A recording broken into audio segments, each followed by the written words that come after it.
Hello, welcome to my channel. সবার প্রথমে congratulation কি আপনি মা হতে চলেছেন। আর এই সময় নিজের খুব যত্ন কিন্তু নিতে হবে। আপনি যদি আপনার নিজের যত্ন নেন তবেই কিন্তু আপনার বাচ্চা হেলদি হবে। এই সময় হয়তো আপনি লক্ষ্য করেছেন যে আপনাকে অনেকেই বলছে যে এটা খাও সেটা খাও, এতে বাচ্চা হেলদি হবে, ফর্সা হবে, বাচ্চার ওয়েট বাড়বে। কিন্তু আমাদেরকে এই সময় সব কিছু বুঝে সুঝে খেতে হবে। তো আমি আমার প্রেগনেন্সিতে কী করেছিলাম সেটা আপনাদের সঙ্গে শেয়ার করি।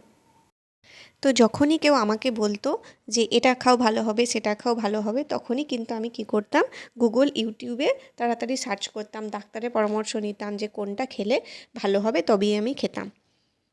তো এটা খুব ইম্পর্ট্যান্ট একটা টাইম, আপনাকে বুঝে সুঝে তবেই কিন্তু খেতে হবে। তো এই সময় অনেকেই সাজেস্ট করে থাকে যে সেটা হচ্ছে নারকেল জল বা ডাবের জল। তো আজকে এটাই বলবো যে ডাবের জল খেলে যে কী উপকার হবে। সবার প্রথমে বলি, দেখুন, প্রেগনেন্সি ফার্স্ট ট্রাইমস্টার মানে প্রথম 3 মাস মর্নিং সিকনেস কিন্তু বেশি হয়। মানে প্রেগনেন্সির সময় সকালে উঠতে পারেন না, দুর্বল লাগে এবং বমি বমি ভাব হয়। নারকেল জল খেলে কিন্তু সেটা অনেকটাই কমে যাবে। নেক্সট, এই সময় ডাবের জল খেলে ডাবের জলের মধ্যে যে ভিটামিন থাকে, যে মিনারেলস থাকে, যে অ্যান্টিঅক্সিডেন্ট থাকে, এগুলো কিন্তু আপনাকে আর আপনার বাচ্চাকে অনেক কিছু রোগ প্রতিরোধ থেকেও দূরে রাখবে। তারপর বলি, দেখুন, এই সময় গ্যাসের সমস্যাও কিন্তু অনেকের থাকে, ডাইজেশন সিস্টেমও অনেকের ভালো থাকে না। তো ডাবের জল খেলে এই কনস্টিপেশনের সমস্যাটাও কিন্তু আর হয় না।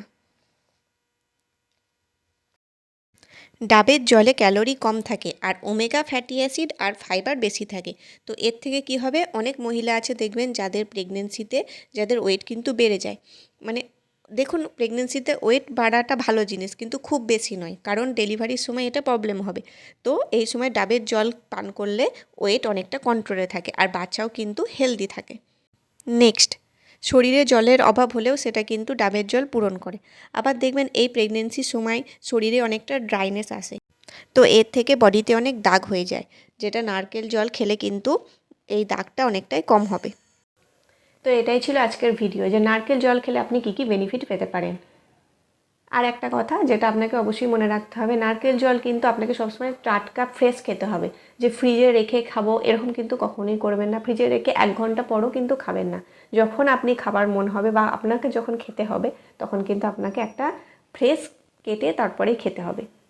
আর দিনে একটার বেশি কিন্তু কখনোই ডাবের জল খাবেন না। তো এরকম আরও টিপস পাওয়ার জন্য অবশ্যই চ্যানেলটিকে ফলো করুন।